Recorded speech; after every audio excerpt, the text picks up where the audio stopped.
Hi Pavan. Hello ma'am. Exam రాసావు కదా, Yes, ఈ రోజు combination test of last 6 months current affairs. Yes ma'am. ఎలా రాసావు అనిపించింది? బాగా రాశాను మ్యామ్. బాగా రాసావు. Yes, ఎన్ని మార్క్స్ వచ్చాయి నీకు 100కి?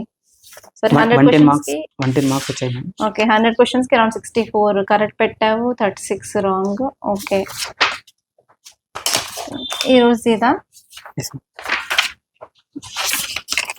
ఓకే, సో క్వశ్చన్స్ ఎలా అనిపించింది? టఫ్ అనిపించాయా, ఈజీగా అనిపించాయా?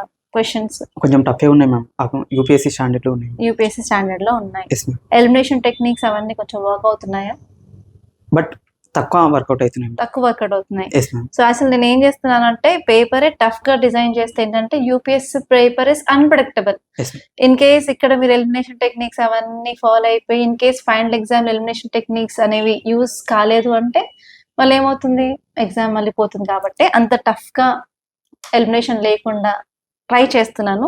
సో ఇదే లెవెల్లో మీరు ప్రిపేర్ అవుతే మీకు ఫైనల్ ఎగ్జామ్ చాలా ఈజీ అవుతుంది పవన్. Okay ma'am. ప్రతి ఒక్క పేపర్ ని ఇప్పుడు ఎగ్జామ్ రాసిన తర్వాత వదిలేకుండా ఏ క్వశ్చన్ రైట్ అయింది, ఎందుకు రైట్ అయింది, ఎందుకు రాంగ్ అయింది, రీజన్స్ ఏంటి, నాలెడ్జ్ గ్యాప్స్ ఉన్నాయా, అవన్నీ కవర్ చేసుకో.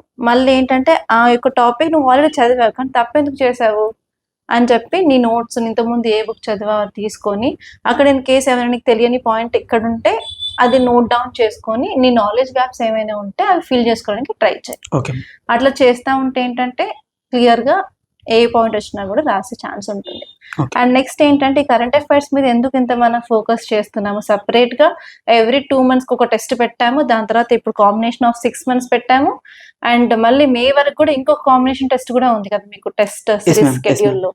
ఎందుకంటే మీ కరెంట్ అఫైర్స్ డైరెక్ట్ గా ఇన్ కేస్ క్వశ్చన్ రాకపోయినా కూడా మీకు దాని బేస్డ్ స్టాటిక్ క్వశ్చన్ అనేది వచ్చే ఛాన్స్ ఉంది. Okay. ఫర్ ఎగ్జాంపుల్ ఈ రోజు న్యూస్ పేపర్ లో ట్రెండింగ్ టాపిక్ ఏంటంటే స్పీకర్ రిమూవల్ కి వాళ్ళు రెసల్యూషన్ పాస్ చేయాలని చెప్పి అపోజిషన్ పార్టీ వాళ్ళు ఆల్రెడీ సెక్రటరీకి లెటర్ అనేది ఇచ్చారు కదా. Yes ma'am. కాబట్టి స్పీకర్ రిమూవల్ ప్రాసెస్ మీద క్వశ్చన్ వచ్చే ఛాన్స్ ఉంది. ఫర్ ఎగ్జాంపుల్ రెడ్ ఫోర్ట్ దగ్గర బాంబ్ బ్లాస్ట్ అయ్యింది. రెడ్ ఫోర్ట్ దగ్గర బాంబ్ బ్లాస్ట్ గురించి క్వశ్చన్ ఎలా వస్తుందంటే రెడ్ ఫోర్ట్ యొక్క architecture, art and culture point of వ్యూలో క్వశ్చన్ రావచ్చు. సో అలా ఏంటంటే కరెంట్ అఫైర్స్ తీసుకొని దాంట్లో ఏమైనా స్టాటిక్ ఉంటే వాటిని ఈజీగా కవర్ చేయి. మన కరెంట్ అఫైర్స్ మ్యాగజైన్స్ లో కూడా అలాగే ఉంటుంది. అది న్యూస్ లో ఎందుకు ఉందో వచ్చేసి దానికి సంబంధించిన basic facts only prelims magazine లో ఎలా ఉన్నాయి కదా.